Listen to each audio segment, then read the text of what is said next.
Est-ce que vous avez déjà joué à Five Nights at Freddy's? Et je dis bien jouer, pas juste regarder un gameplay sur YouTube. Parce que je suis persuadé que pour la plupart d'entre vous, la réponse c'est non. Ou alors, oui, mais juste une fois. Five Nights at Freddy's, FNAF comme on va l'appeler ici, c'est l'un des plus grands phénomènes de ma génération. Je parle pas d'un phénomène dans l'horreur, mais un phénomène tout court. Je pense pas que vous réalisez à quel point le succès de cette franchise est lunaire. Vous en avez forcément déjà entendu parler si vous avez moins de 30 ans. Et pourtant en France, on est un peu passé à côté par rapport aux pays anglophones. Et si vous faites partie de ceux qui n'en ont jamais entendu parler, oh, préparez-vous, vous êtes parti pour un voyage bien bizarre. Le projet de parler de Five Nights at Freddy's en long et en large sur cette chaîne, il date pas d'hier. Il s'agit d'une vidéo que je veux faire, croyez-le ou non, depuis août 2015. Oui, ça fait plus de 10 ans que j'ai envie de parler de ce sujet en long et en large. Récemment, comme à peu près chaque année, je me suis pris de nostalgie pour les jeux FNAF. C'est, comme beaucoup de gens de ma génération et de ma démographie, un point non négligeable de mon adolescence. Et j'ai eu bêtement l'envie de faire une petite vidéo pour en parler. Je vous promets que c'était censé être une petite vidéo à la base, mais au fur et à mesure de mes recherches, j'ai commencé à écrire. Et écrire, et écrire, et encore écrire, au point que ça en est devenu un peu une obsession.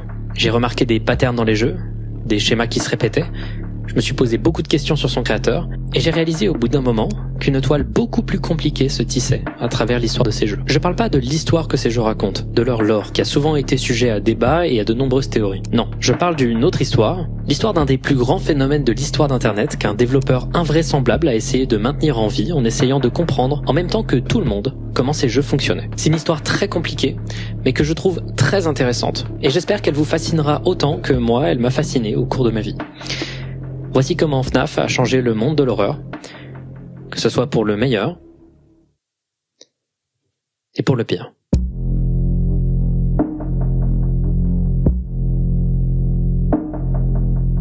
J'en entends déjà certains souffler à travers leur écran. Une vidéo sur FNAF ?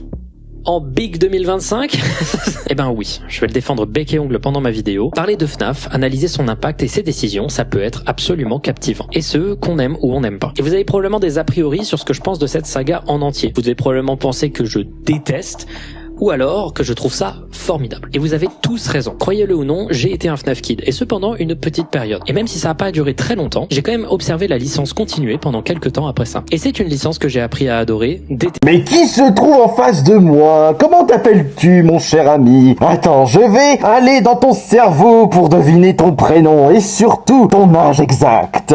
Eh oui, tu es Yann. Comment ça va aujourd'hui? Ici le Minotaure qui est présent pour te souhaiter un joyeux anniversaire. Joyeux anniversaire. Toutes mes félicitations pour tes 18 ans. Mais au fait, j'ai envie de te faire un petit câlin. Oh, mais allez, rigole un petit peu, mon cher Yann. Comme tu es chou, mon cher Yann. Viens me faire un câlin. Oh, je vais te faire un gros bisou. Et donne-moi ça, Minotaure. Qu'est-ce que tu peux être malaisant avec Yann? Oh, mon pauvre Yann. Mais moi aussi, je te souhaite un très joyeux anniversaire. Et ça y est, tu entres enfin dans le monde des adultes, Yann? Mais tu sais, entre nous, et ça, ce sont tes potes qui me l'ont dit, tu resteras le même. Un an de plus, un an de moins, ça change pas grand-chose. Bon, tu vas me dire, moi, là, je vais fêter mes 40 ans, j'ai l'impression d'avoir toujours 15 ans dans ma tête. Toujours à rigoler à droite, à gauche. Et je pense que tu es pareil que moi, Yann. Mais il faut pas que tu commences à devenir chiant. Reste naturel, continue à faire marrer tes potes comme tu le fais actuellement. Après 18 ans, c'est l'âge des projets.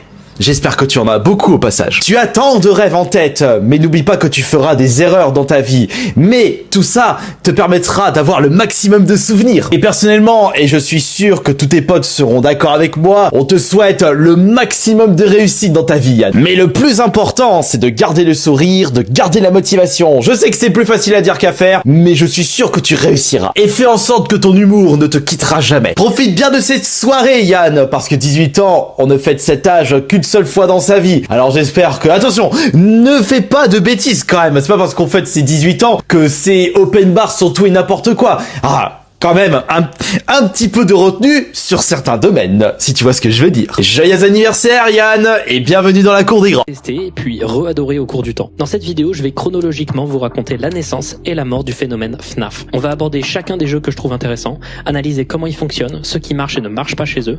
On va essayer de comprendre quelle histoire nous est racontée, mais surtout, on va se poser une question fondamentale. Qu'est-ce qui a poussé le créateur de ces jeux à faire chacune des décisions qui se sont retrouvées à l'intérieur de ces jeux? Et vous allez voir qu'il y a des décisions qui sont sacrément bizarres. Pourquoi a-t-il fait ce qu'il a fait, quand il l'a fait, et en réaction à quoi? Et que vous aimiez ou pas les jeux FNAF, cette histoire-là, celle qui englobe tout le développement de ces jeux et leur création, elle est intéressante.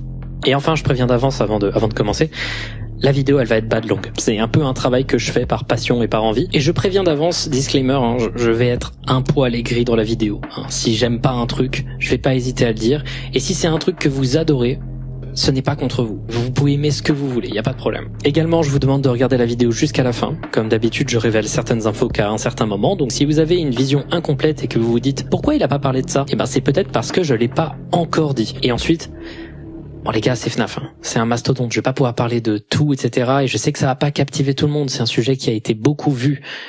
Mais pour moi, c'était impossible de ne pas le traiter sur ma chaîne. C'est un des trucs les plus importants qui soit passé dans l'horreur d'internet sur les 20 dernières années. Donc j'espère que ça vous plaira, j'espère que ce format un peu différent, pas trop horreur mais plus explicatif, vous plaira. J'ai hâte de voir vos avis dans les commentaires. Sur ce, commençons.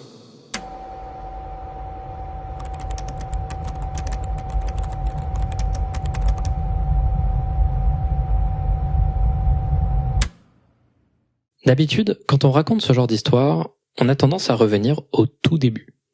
Ici, ça impliquerait de raconter la vie du développeur du jeu et les décisions qui l'ont amené à créer le premier opus de la saga qui allait changer sa vie.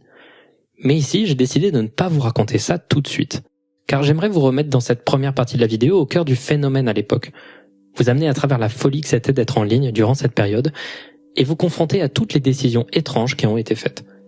Des décisions qui ne vous apparaîtront comme vraiment compréhensibles que bien plus tard dans la vidéo. À l'époque, on savait rien de tout ça.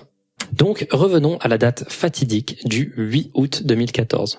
Ce jour-là, un développeur indépendant inconnu au bataillon sort le jeu Five Nights at Freddy's sur la plateforme Windows Desura. Quelque temps après, le jeu sort sur Steam.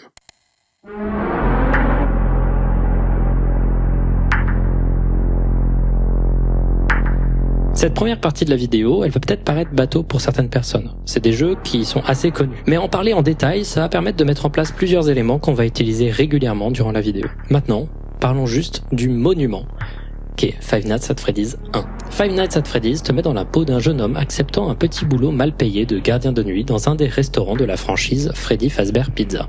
Une série de restaurants bas de gamme ciblant les enfants avec comme icône principale l'ours Freddy Fazbear, incarné dans le restaurant par une mascotte animatronique, c'est-à-dire un costume mis sur un automate électronique qu'on appelle également un endosquelette. Le but du jeu est simple et est même donné dans le titre du jeu, il faut garder le restaurant pendant 5 nuits. C'est tout ce qui était dit par la description du jeu.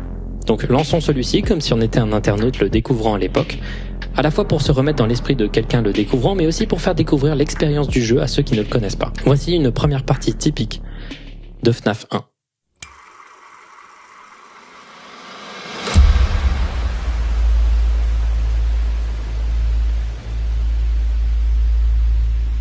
Quand on lance notre première partie, on est d'abord accueilli par cette image lors de l'écran de chargement. Une simple petite annonce dans un journal pour quiconque voudrait un job de gardien de nuit à Freddy's. On y apprend la durée de notre service, de minuit jusqu'à 6h du matin. On nous précise bizarrement et un peu humoristiquement que la compagnie se dit non responsable de blessures ou de démembrement. D'accord, c'est direct.